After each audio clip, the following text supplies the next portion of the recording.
It's showtime.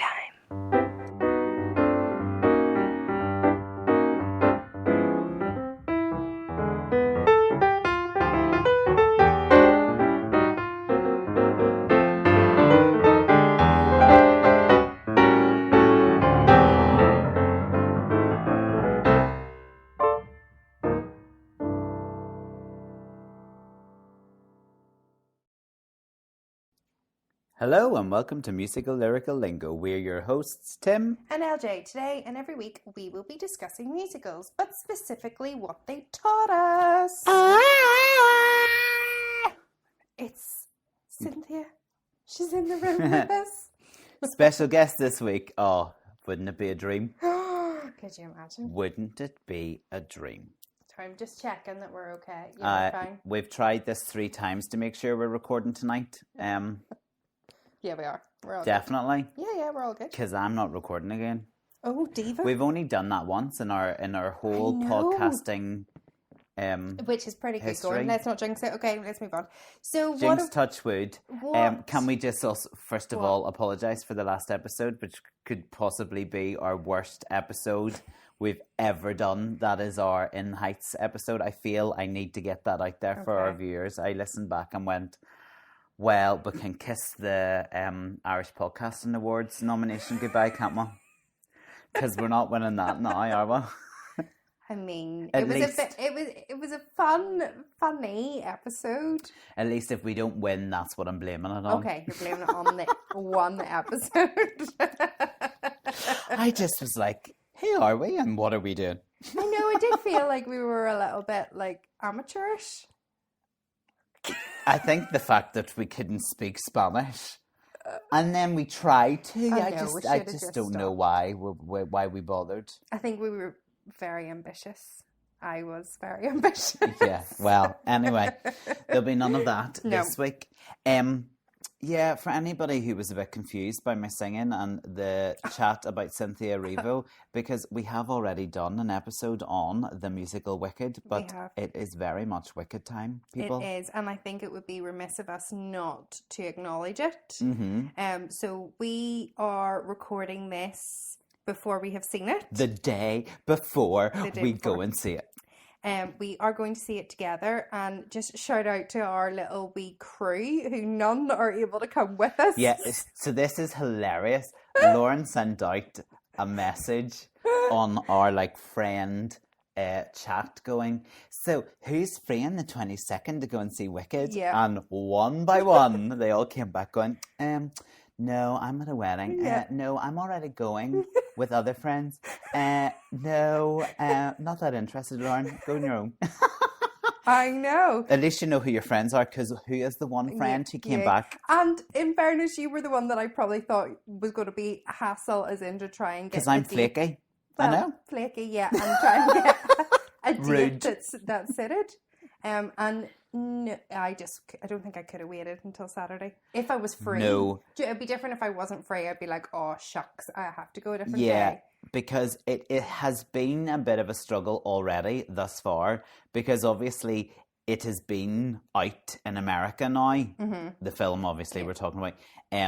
So on social media, on YouTube, on other platforms, you've started to see wee bits and pieces. Yeah. And it's like, don't see too much.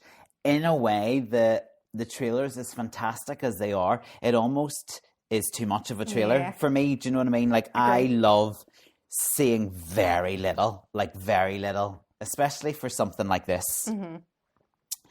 However, I'm nervous. I'm a wee bit on this Wicked Eve. Is that what it's called? Yes. Wicked Eve, the eve before Wicked. I am nervous because I want so much for it to be so amazing that I'm very scared that I might be upset. Well, tomorrow evening. Trusting, 1000% trusting the theatre community, which we are a part of and love. And there's been so many premieres, LA, London, all over, where there have been lots of theatre influencers who have managed to get to go, and they have come out either crying, loving it, saying it's going to be amazing. And I don't think there's enough money in the world to pay off theatre lovers So Yeah. I think we're going to be okay. I think so too. And I think, because I have fallen down a rabbit hole, the only thing I have been watching has been loads of interviews, particularly, I mean, God bless them, they are going to be so sick of talking about this movie, and then sure, they have to do exactly the same thing next year. But do you when think part there'll 2 comes be out. as much of a press tour? Like, in an ideal world, the first part is going to be so epic and so fantastic and so well received that there'll be so much hype for the second one. Like, that's what I hope for them. Although it'll be so weird for them next year when they come round to doing press on a film that they shot over a year ago. That might be a bit weird. No, but what I was going to say was there are lots of people involved in this film adaptation that I really trust. Like, I really trust Cynthia Erivo. Yes. I rate her talent, and I also rate her understanding. And she's not gonna. I don't think she will ever put herself out there for something that she's not behind 100%. Do you know what I mean? The same for, I don't really know Ariana Grande very well, but the same for Jonathan Bailey. Like, I think he only does good things. Yes. Do you know what I mean? Like, he and how they have credited the film and the director and what the director has done with this film, I'm going, oh, well, if they're impressed... And they don't have to say things like that in interviews. Do you know what I mean? True. They don't need to go out of the way to go, but you don't understand what the director has done isn't it John M. Yeah. And I think he seems to be a very special person from what I'm getting from all those interviews and stuff like that. So I hope it hasn't been built up too much in my head. That was the problem with like listening to all of these interviews and going, oh, I just hope I haven't built it, like it hasn't been built up too much. I'm getting slightly concerned now, just as it's getting closer, is I know that they were live singing. Yeah. Which I think it kind of had to be too, but I think from our, no, we haven't done it yet, but you know, Les Mis and the live singing, and it was a really, but I think that was more the direction of the really close-ups to prove that they were singing live, rather than, you're singing live and you need to have close-ups, because I'm like, oh, I hope it doesn't do that. But that's the problem, isn't it, with musical film adaptations? It has to be the right director who gets it. And I think from the sounds of it, what's his name again? John M. Chu. Yeah. He gets musicals. Yeah. And I'm not so sure Tom Hooper did. Yeah, true. With regards to the Les Mis stuff. Yeah. I have seen the video of Cynthia Erivo doing a bit of Defying Gravity, where she's flying and she's singing live. Right, I haven't. Yeah. I mean, this is the problem. Okay. Like, I went, woo! Yeah. Oh! And it was too late. It was on the screen, and I could not look. And I came up in a couple of the interviews of like, no, but nobody's heard anything like this. Like, she was singing live whilst being flung around. Yeah. And she sounded amazing. And she did sound amazing. But that was an interview that they did there with Kelly Clarkson, and I love Kelly Clarkson. Haven't watched that one yet. That's the one interview I haven't seen. Well, she said, she turned around to them and she's like, You're singing live and you're also moving and performing at the same time. And I was like, Kelly, you're a singer.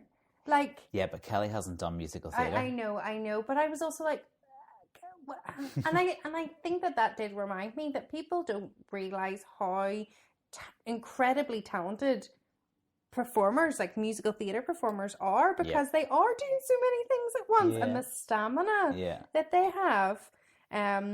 But like Ariana Grande did say, well, we're all singers. Like, this is what we do, or we've all, come from musical theatre, and we've got that training and that really core, working hard, looking after your body, understanding what it is in order to move, to make the sound come out. Yeah. And that was one of my other like question marks when they announced that Wicked was being made into film, and then they announced the casting. Like, Ariana Ariana Grande was a big question mark for me when I heard she was playing Glinda. However, I've calmed myself down a wee bit. Like, I'm looking forward to seeing what she gives. Yeah. Because, they just have all talked about how special it is and how transformative for themselves. Yeah, like they're so...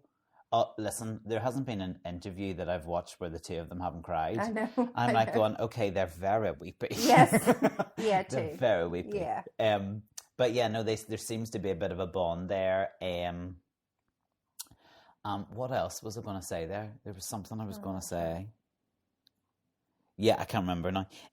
But yeah, no, it seemed... Yes, that's what it was, that they passed comments, somebody, I can't remember, about how they've dived a wee bit deeper into the characters. Yes. So I'm looking forward to seeing that, and I think the director John has delved into the book a wee bit more as well. Yeah. And I love the book, and the book, there's so much in the book that you don't see in the musical. Yeah. Do you know what I mean? So yeah, I'm looking forward to it.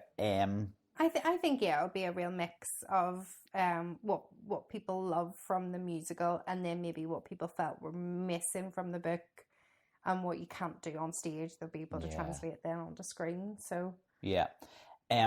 What are you looking forward to most? Are there parts that you're like, I can't wait to see how they do this or that? Oh, I think I assume we're all in the understanding that it finishes with defying gravity. Well, who knows? Who knows? That's one of the things I'm looking forward to working out. Like, where do they finish this movie? Apparently, the last 21 minutes are like mental. Okay, because obviously I love No Good Deed, but we're not going to be able to see that. So I it's would be too far into it's too far in, isn't so it? it wouldn't be. But what I think I'd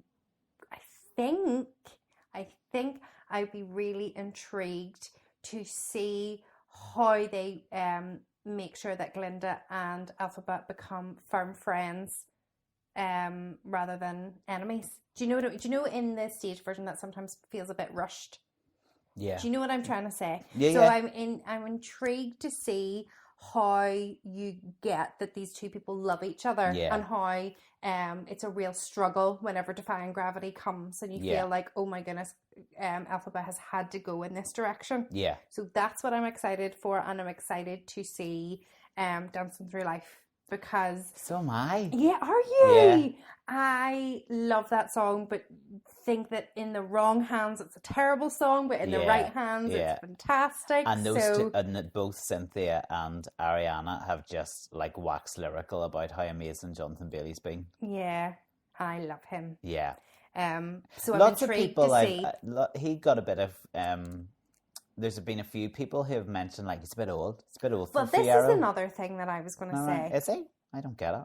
This is only bugbear I have with Wicked itself. They're meant to be university age, and they never seem that way. Stage version as well.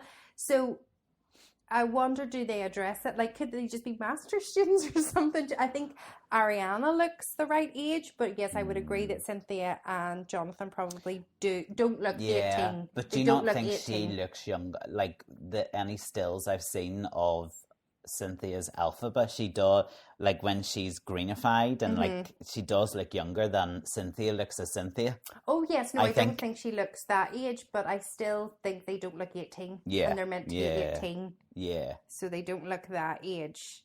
But I don't think it's going to be a like Ben Platt and Dear Evan Hansen issue. No. With regards to the film, No, I'm looking forward to Dancing Through Life too. I'm looking forward to seeing how they do Dr. Dillerman.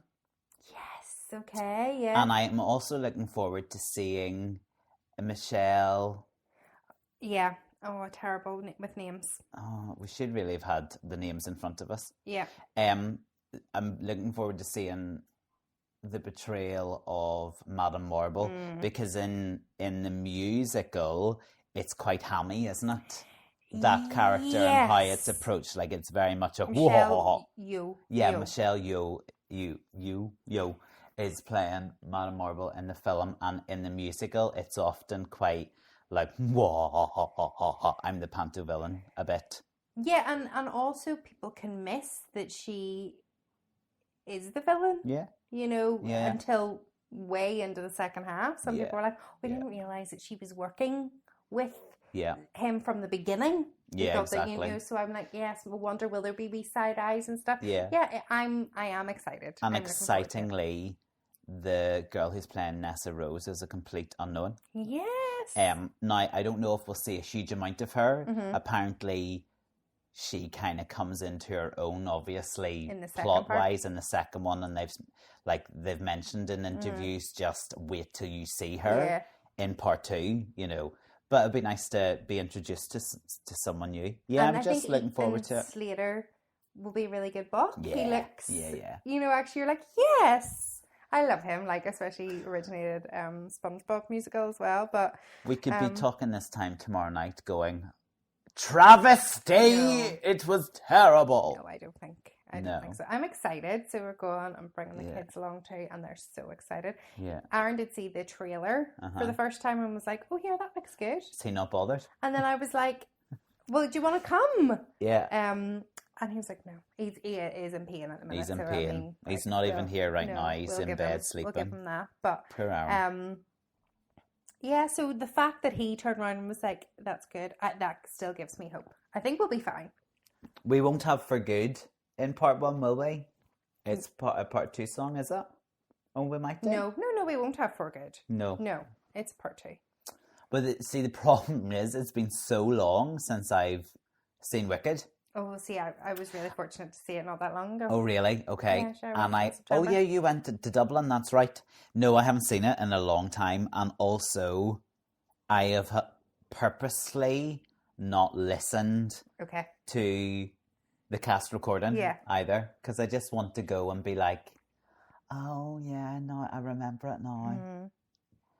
I am a wee bit bubbly inside, like with excitement. Yeah, no, I think I would be very excited. What is this feeling? So sudden and new. Yes. I'm very excited. We'll have to stop ourselves from singing. I haven't told you where our tickets are. What? We're front row. No, we're not. We are, because they were the only seats left. Oh, for God's sake, now I'm going to have a bloody neck injury as well. They're in the nice seats, so you can recline them. I'll be lying down. I'll be flat. Well, you see, next time. I'm joking. Don't Thank you. Book an appointment. Thanks for booking the tickets, Lauren. Really appreciate it. Listen, I need to get my hair and my beard trimmed, all right? I am not going to see Cynthia without looking prim and proper. Do you know what I mean? Dancing through life. But yeah, so, I mean, if we are dancing and we're really getting into it, everybody behind us are going to be able to see us. So everybody's going to see me crying? Yeah, absolutely. Because I think I might cry just as the titles come up at the beginning. Really? Yeah. Do you know, it feels like we've been waiting for this film. Yeah. For forever. Yeah.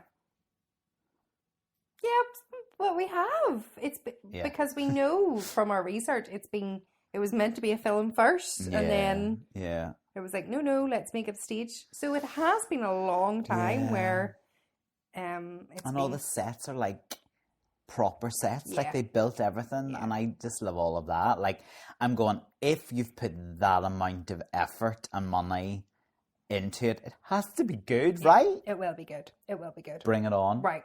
So we are going to end this chat now, not That's the episode. all you're getting.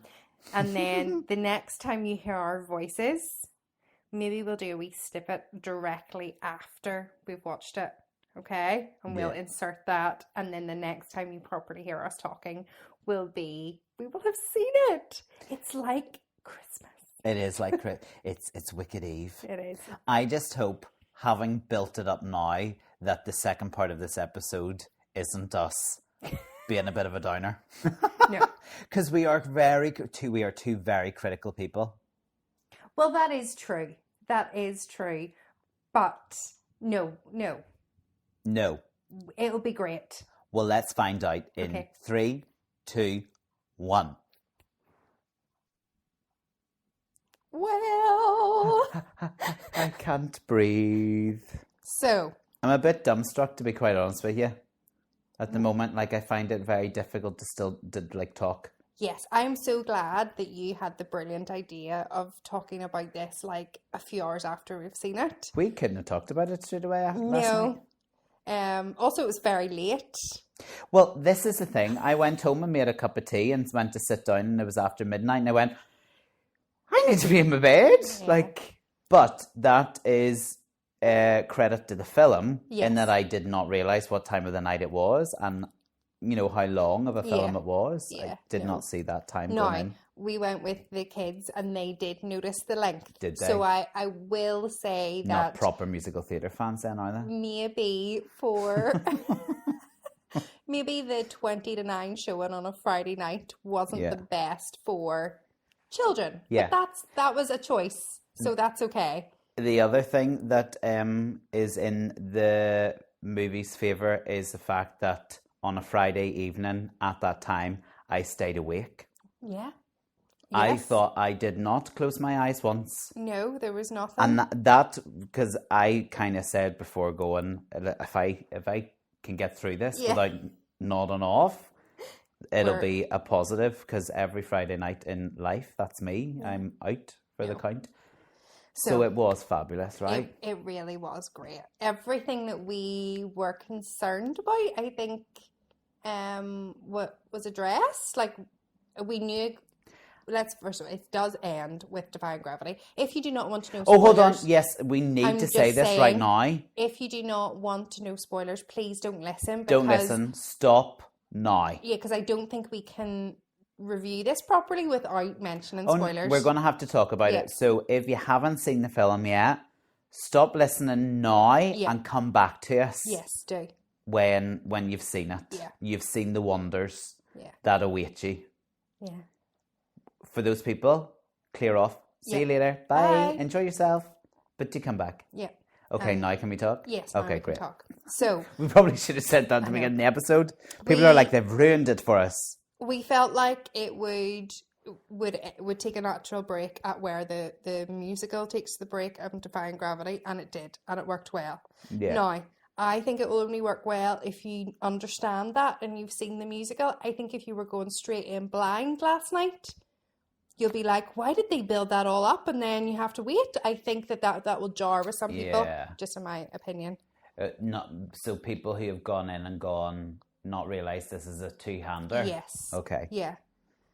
And not understand why they... I mean, they're living under a rock somewhere, aren't they, if they don't know that film is going to be done in 2 parts, no? Yes, because...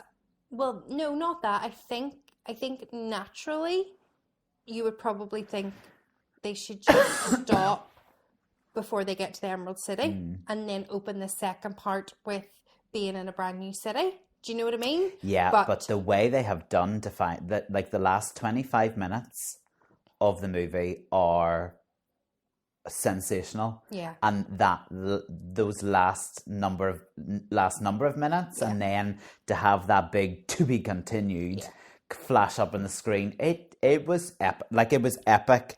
I was having a wee look online, and somebody had described it in 3 words, and I thought those are the best 3 words to describe this film. And it was epic, bold, and wondrous.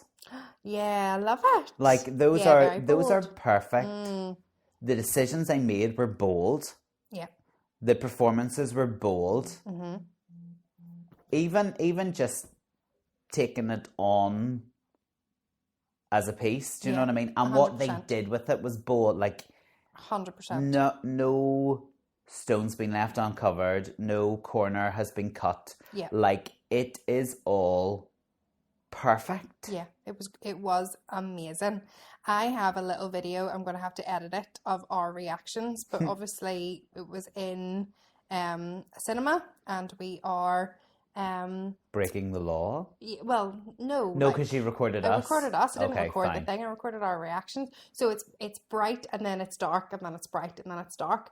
But if anything, the video, or like the little snippet, will show how you and me are different yet the same. You can see how we're watching it intently, but then you're way more expressive, and I'm just of course I am, darling. I'm just like, I really watched the whole thing and like just got sucked into it. Yeah. And I didn't think I would, because I've seen it. Yeah. You know, I've seen the stage version. Obviously I have a good love for Wizard of Oz.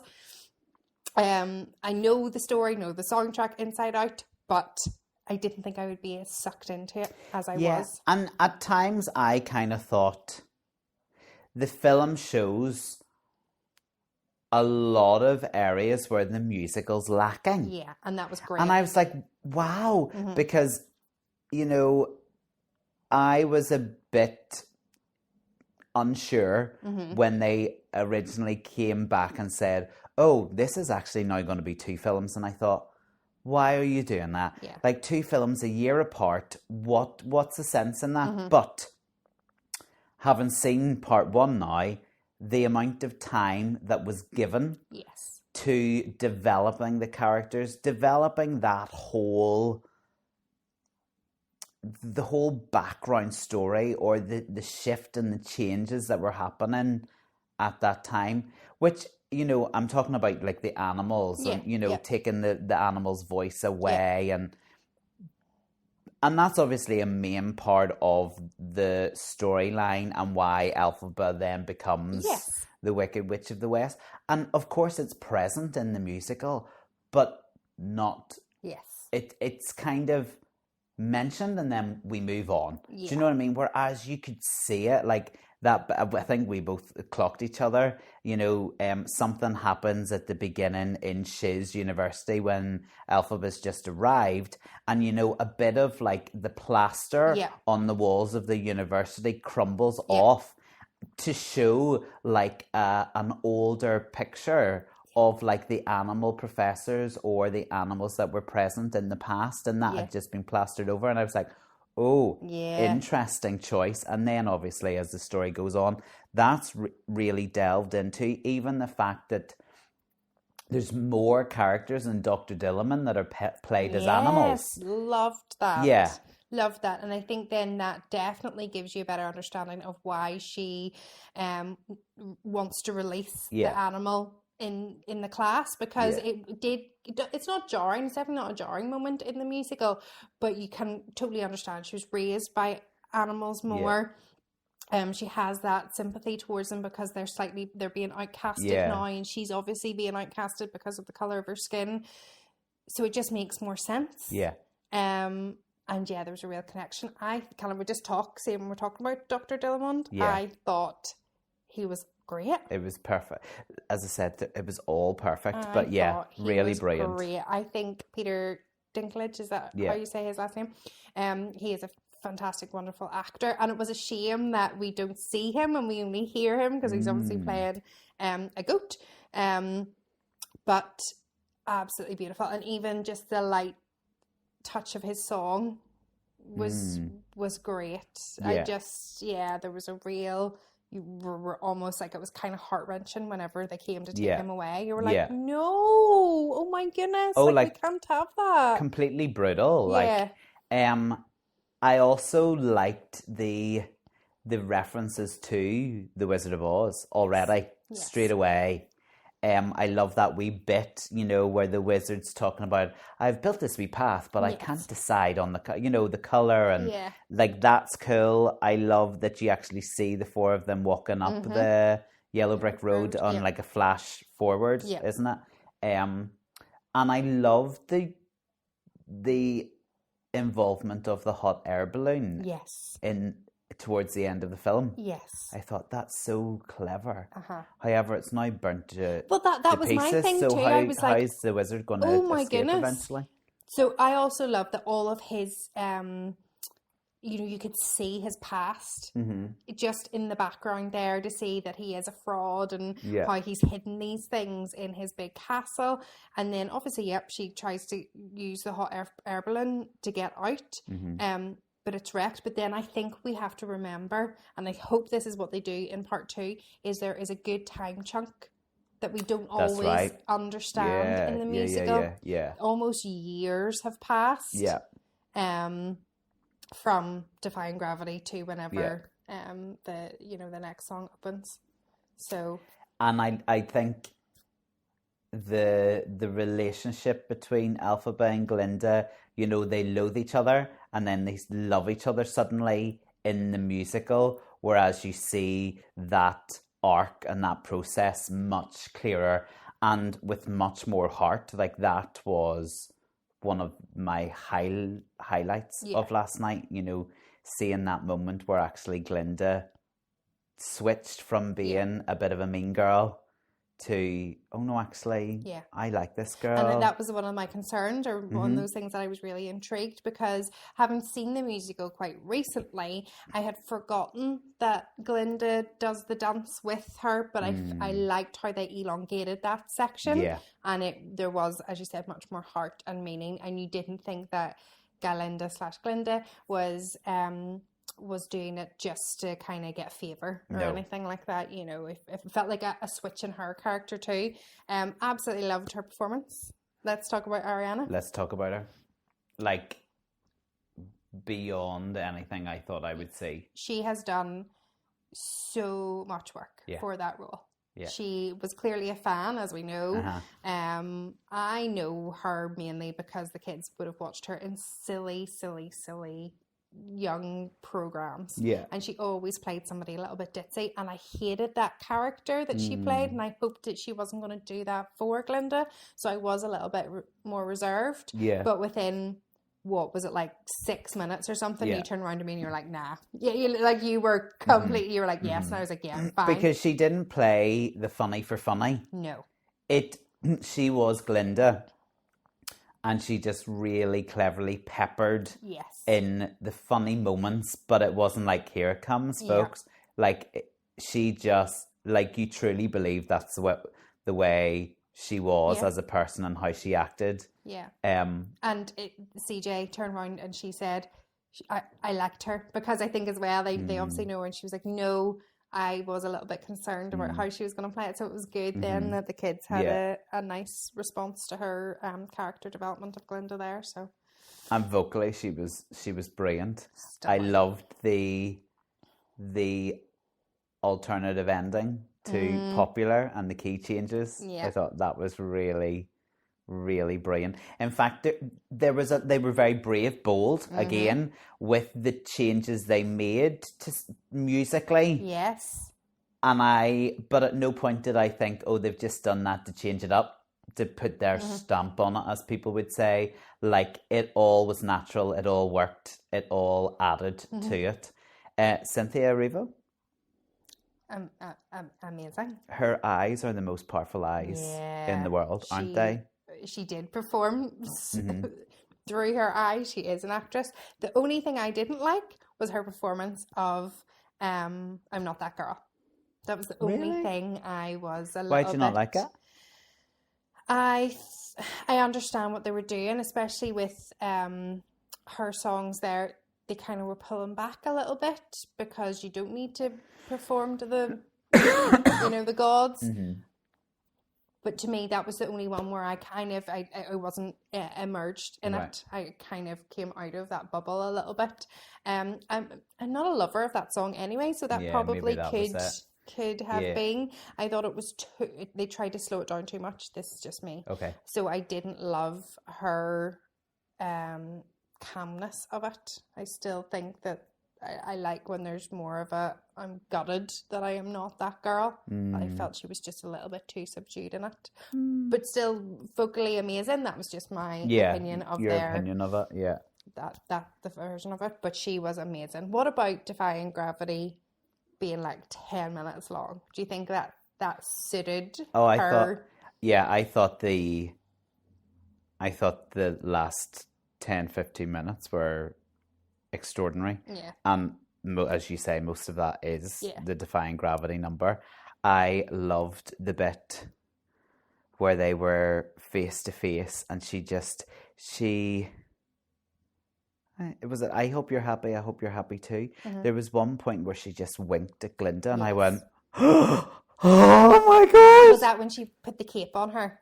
There was something, and I just went, oh well, heart's mush on the floor. That was there was a lot there, like there was a lot of tear down the cheek, but I truly believe they were all genuine. Like, I don't believe they were like spraying each other's eyes. Do you know what I mean? But it was I now get all of the interviews I've seen in the bond that they have. They are they were so immersed in those. Like, at no point could I have said any of it was a performance. Do you know what I mean? Like, No. they were so natural with it that you just believed every single thing they did, said. The wee nuances, like the wee small thing, like the wink, or, you know, the different wee things that they did were just brilliant. Yeah. No, her rendition of Defying Gravity, I think, is stunning, and will definitely and sit Wizard aside. Wizard and I was amazing so too. Different, wasn't it? Well, I felt it was different. Yeah. I felt it was less of a ramble in Elphaba's head and more of a, like, convincing herself that she should be here. It was great. I really, really enjoyed it. I think we have to praise the creative decision to build those sets, because I think that is what made it feel real. Yeah, I agree. So well done. Yeah. Well done, designers and creative But team. that's it. Like, obviously there was CGI, but at no point did you go, oh. No, not even whenever the monkeys are flying. Yeah. I which was didn't truly think so. petrifying. That's what I like too. Like, it had everything. It wasn't just bubblegummy, like, fantasy world, or like singing, or, you know, singing and dancing. Like, there were moments where, you know, the bit where the two of them are walking in to meet the wizard. Like, that was truly, like, you could feel the nerves and like the scariness of it. And then the monkeys were like, and you jumped a couple of times. I jumped. When did I jump? At the very beginning, you know, because that's what I actually had said to the kids. I wonder, will it start with the monkeys? And whenever the monkeys first came on the screen, it was really like, yes, because I love that part, because you're really sort of going, ooh. I think seeing the monkeys and hearing that music gives you a real sense of, I'm about to see something different here. And it's not going to be, as you said, like a bubblegum story. It's not Wizard of Oz. Yeah. It's different. The opening is... like how they switch that first montage of where they switch from the, you know, the melting of the witch to taking it back to you know, into Munchkinland. Like, it just was brilliant. It really, really, really was. And he, as we said in the first part, John M. Chu has a passion and a love for musicals, and that was evident from last night. I'm of the opinion that no director should ever try and direct a movie musical ever again unless it's him. Okay, that's a very bold statement. Bold. Yeah, like, I mean, I think the only other person that's come close and it's worked has been Rob Ashford with Chicago. Yeah, true. Do you know what I mean? Like, the rest of them need to take a leaf out of it needs. But then again, book. Chicago was on sets, you know, it was like submersive, it was a performance, they were so I think, like, if it's theatre that you're pulling out and you're putting on the main screen, it needs to still have, you need to have realism there to get those performances, I think. Can we talk about the Disney Prince for a minute? Yes. Jonathan Bailey as Fiyero is unbelievable. Like, nobody should be allowed to ever play like a romantic lead princey kind of character ever again unless it's Jonathan Bailey. No. Perfect, right? Perfect. So we are obviously a little bit older. We're in our 30s. Yeah. Okay. And I know we had mentioned that some people have said they're all a little bit old. Yes. Okay. So I didn't feel it. Not at all. I didn't feel it at all because his charisma was amazing. The kids did. Really? So the kids felt that he looked a little bit older. Ariana looked grand. Cynthia looked much younger green, didn't she? Green, yeah. But they felt that he did look too old. But then I have read a couple of things where they've said, but it works because we know Fiyero has been kicked out of many schools. So therefore he probably is a little bit older.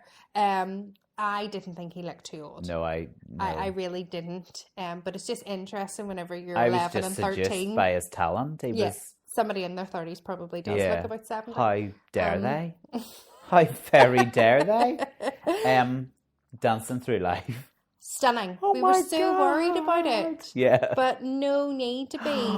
And he came in, he seduced every single man, woman, and being in that movie theater last night. Faculty member, books were even falling at his feet. It was, and you know what? I understood that song properly for the first time. Yeah. I understood that he was taking them out of Shiz University and like we're going to the Oz somewhere naughty. Yes, I never got that before. An underground nightclub. It was almost like, wasn't it? I thought originally it was like the student union that they were going to, and but this felt more of a we're following him. Yeah, got it. It was brilliant. His dancing, I loved his change of tempo at some points. The pacing of that song was brilliant. It lasted forever, but not in a long way. Yeah, that's it. Yeah, they very like musically, it's been like the underscoring is stunning. The additional music that's been written by, I did name check him earlier. Or was it John? Somebody? No. Yeah. Remember that flashing up? Just unbelievable, absolutely brilliant. I also loved the little, and you've read the book, and I haven't. John Powell has done the additional orchestrations. I loved the first interaction between Fiyero and Elphaba, that they don't just meet when he arrives at Shiz. Yes, that's right. And I was like, because there was instant connection there. Yeah. And there was instant flirtation when he met Glinda, or at the time, Well, she heard her preparing. When she heard that he was on his way, like her getting ready was an absolute sketch. Yeah. And that interaction was so funny. Yeah. But you definitely felt more of a deeper connection from that little tiny bit in the woods. Yeah. And then that was developed, obviously, whenever the Lion Cub was released. And then from there, you're like... That bit in Dr. Dillamond's class, the puppies and them all falling asleep, how clever. And again, a nod to The Wizard of Oz and what's to come. Like, I was like, absolute genius. And hold on, in Wizard of Oz, who doesn't fall asleep? In Wizard of Oz, who doesn't fall? It's been a long time since the Scarecrow.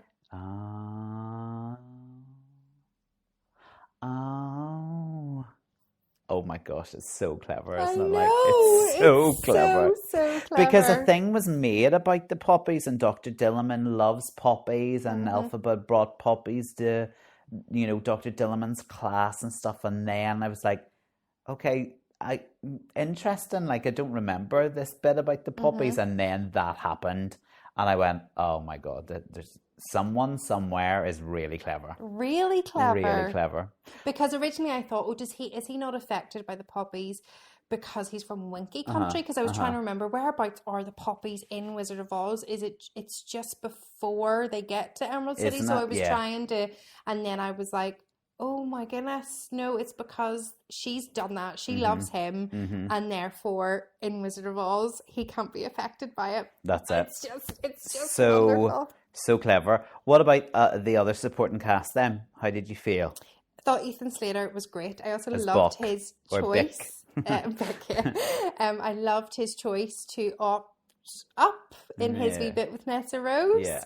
Her voice is beautiful, the girl playing Nessa Rose. She excites me because obviously we know Nessa Rose's involvement in part 2 is much bigger than even the stuff she got to do in part 1. And there's something about her. She is captivating, like totally captivating. Yeah, and she's a lovely, soft, tranquil voice. But I feel that will change. Yeah, as her character. She's very exciting. Loved the Wizard.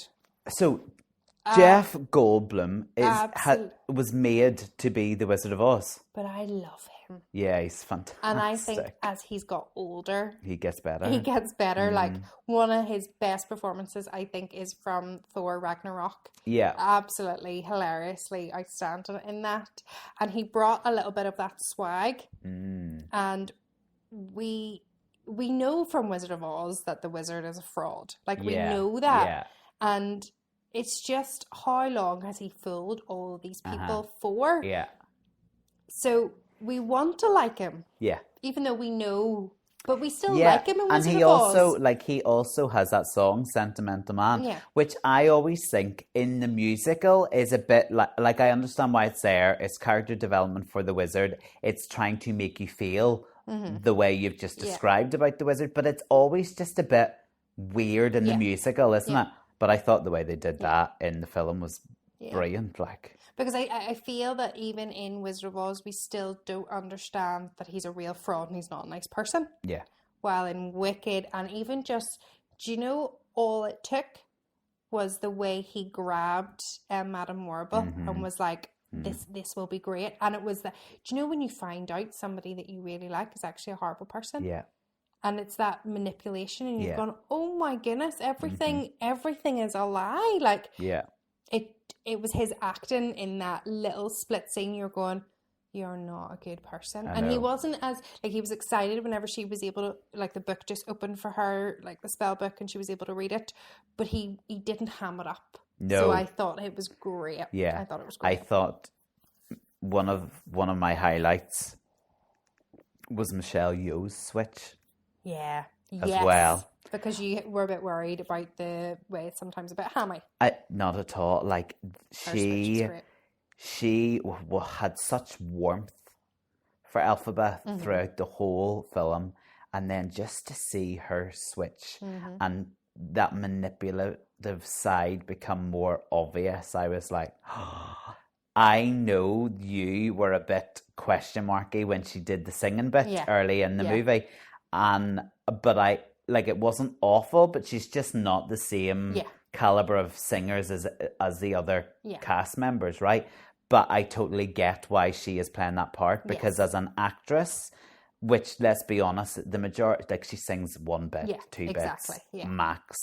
You couldn't overlook her because she plays that character absolutely unbelievably. Yeah, I 100% agree. Like, I didn't... I laughed. She turned to me and went, really now? And I was like, I think I know what's to come. Yes. There was just something about the way she was right from the word go. I was like, oh my God, she's brilliant. She's such a brilliant actress, though, isn't she? She was almost playing it so slow that you were like, okay, does she need a wee bit of energy here? But we realised that with every time you've seen her, she was getting more excitable about Elphaba and what this would mean for her and the wizard.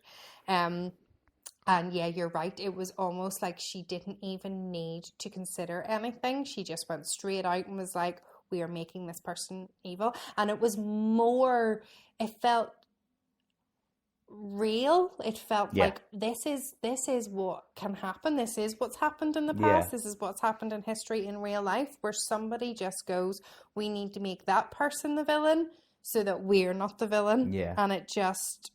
I got everything. I was like, it's just so much clearer, isn't it? Yeah. It's just so much clearer. I will have to mention Christopher Scott's choreography, right? Oh, stunning. And in the credits, the 3 full pages of dancers in that show, or in that musical.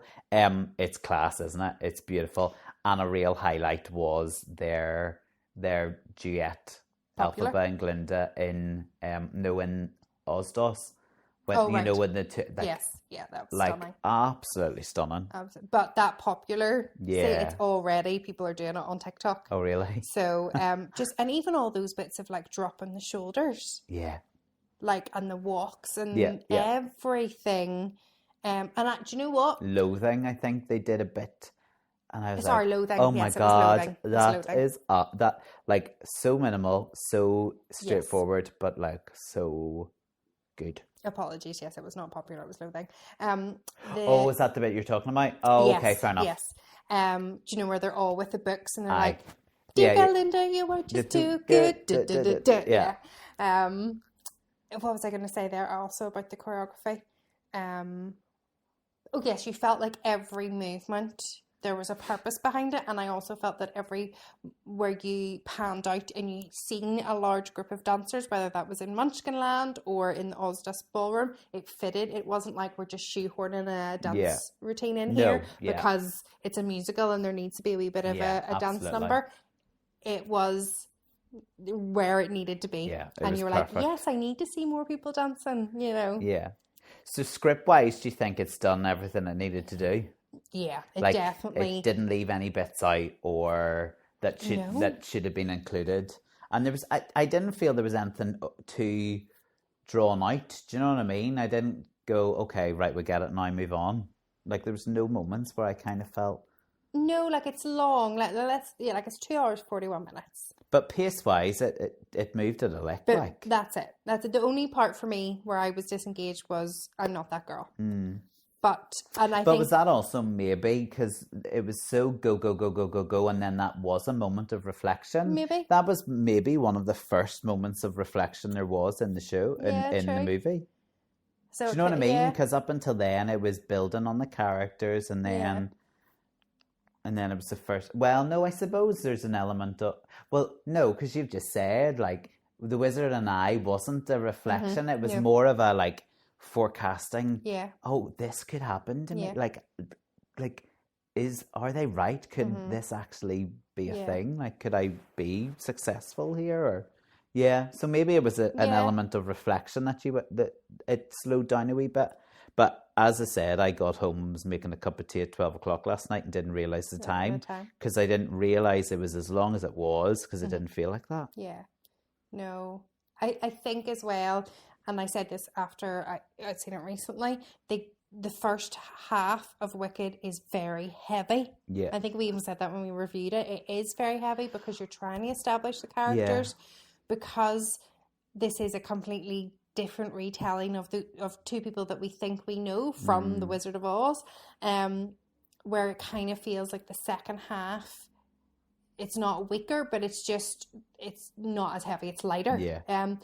But I felt like everything they did, even just the little flashbacks or the little tiny hints that they had of her past and her as a young child, and then her seeing that, because I think we forget, we're children and then we're adults and we forget that person becomes this person. Absolutely. So that was kind of nice to just have her reflection just before she grabs that broomstick and heads off and does but it helps with that. It helps with the emotive moments, to see where she's come from and what it all means to her because of what she's lived through. And can I just say, I loved that they completely leaned into, you see it slightly in the stage version, that that Alphabet and Nessa Rose's mum was not in love with the dad.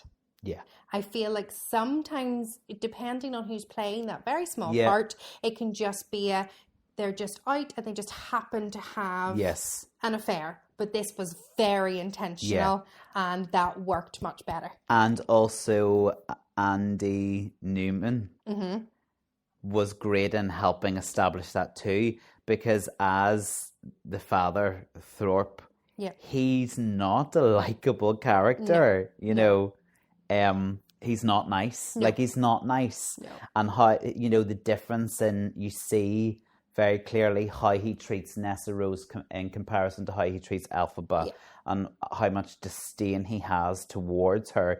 He's not a warm character, so you go, fair dues to you going off and with the Elixir Man. Yeah, really good. What was I going to say? There was a question I had.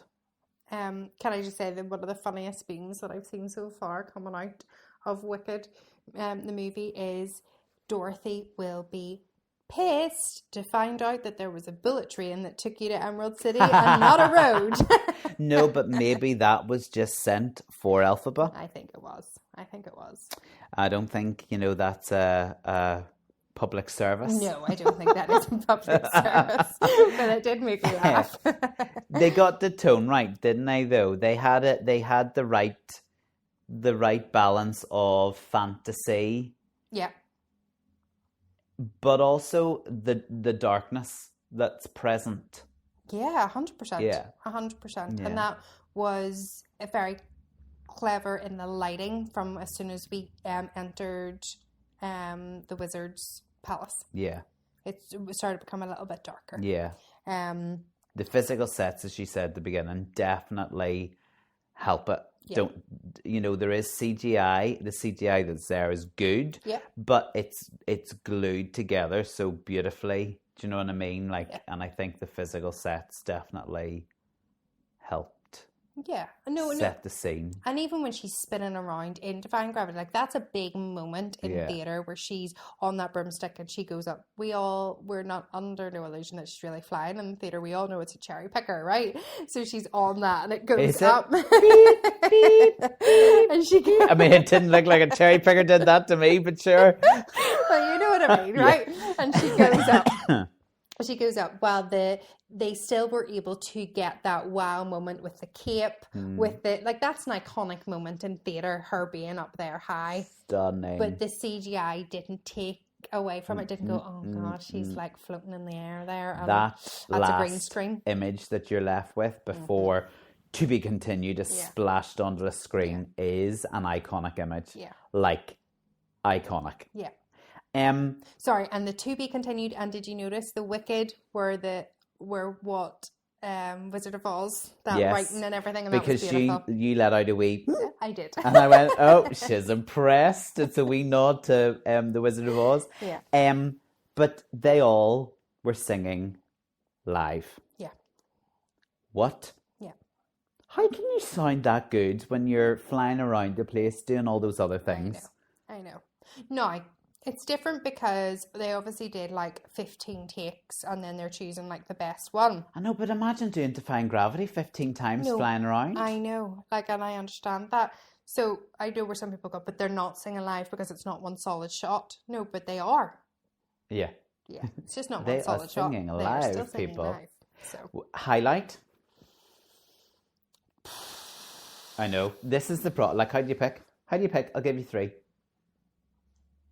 I loved Glinda entering in the bubble into Munchkinland and her that vibrato she did when they're burning the witch and the pain in her eyes because she's so conflicted. So I'm really intrigued to see how that plays out in the second part. So I'm going to say that Defying Gravity and Dancing Through Life when he's going through the spinny thing. Yeah, because they totally changed the location of that, didn't they? Yeah. To the library, which is cool. Your highlights? I find it really, really difficult. Defying Gravity. I really... why did I ask that question? I can't answer it myself, to be honest. Defying Gravity, I loved. Defying Gravity. Defying Gravity. I also like Dancing Through Life. And do you know what I'm going to say? I liked Popular too. That's probably my 3.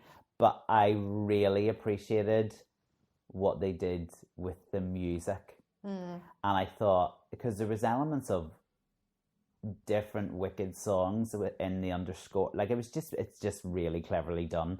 And there was also elements of Wizard of Oz music as well that they threw in there, but so subtle and just added to it all.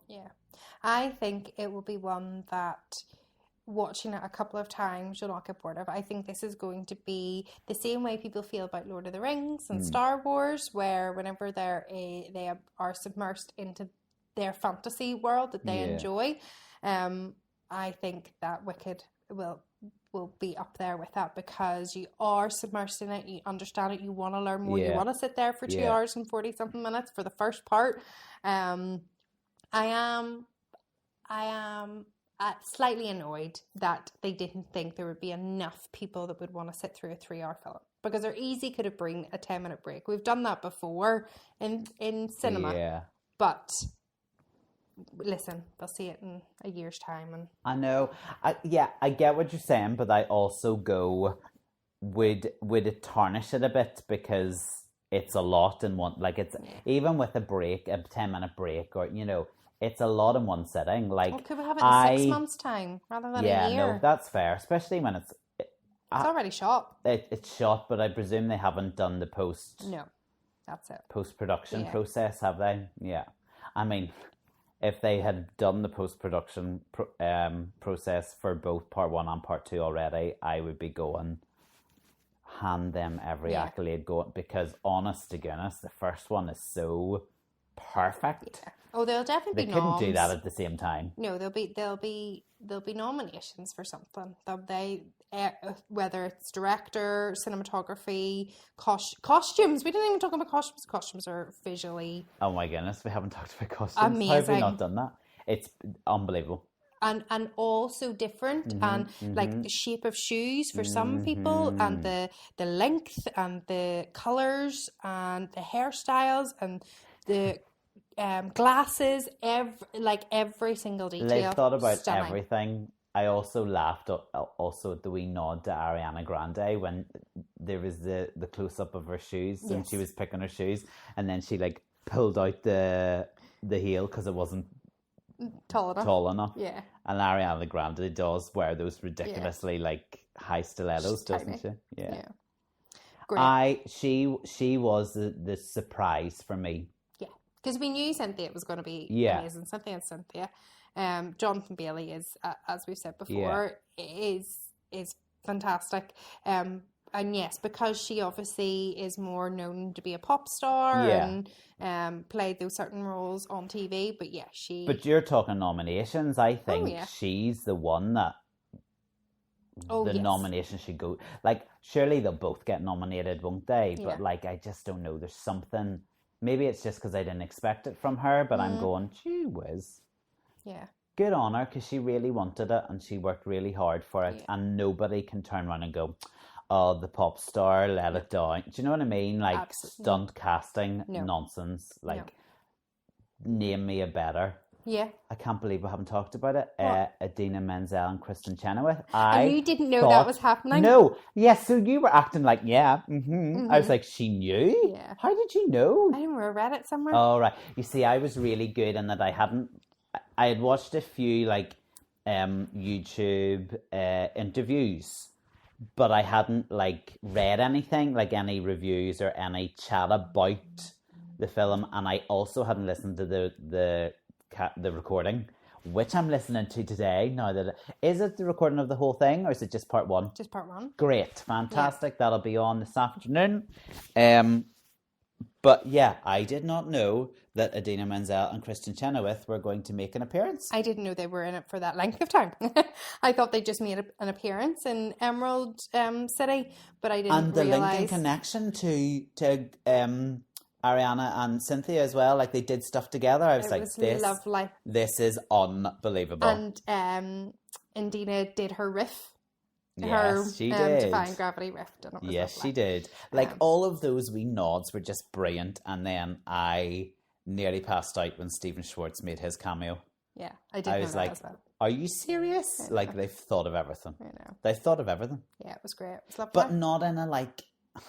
Well, we're just putting somebody in for the sake of putting it in. It was a very Stan Lee appearance, you know, like in Marvel movies where they have Stan Lee, or they had Stan Lee pop up in some of his movies.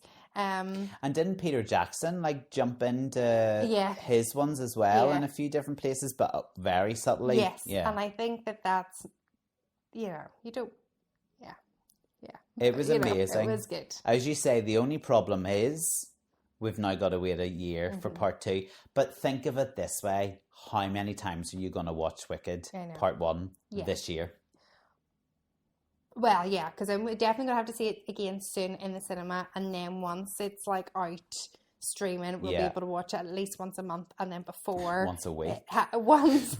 And before then the second part comes out, we'll be watching That's what I was thinking. I was like, but even the build up to the second one, it'll be nice because we'll have to have a wee get together and we'll watch the first one again and prepare ourselves for the second one. It doesn't annoy me that I actually think it's just nice to have part 1 for it to have been so bloody brilliant. Like, no, honest to goodness, if you're a musical theatre fan out there and you have something negative to say about this, then you got to look at yourself in the mirror, kid, because I don't think you'll get a better musical adaptation. No, definitely not.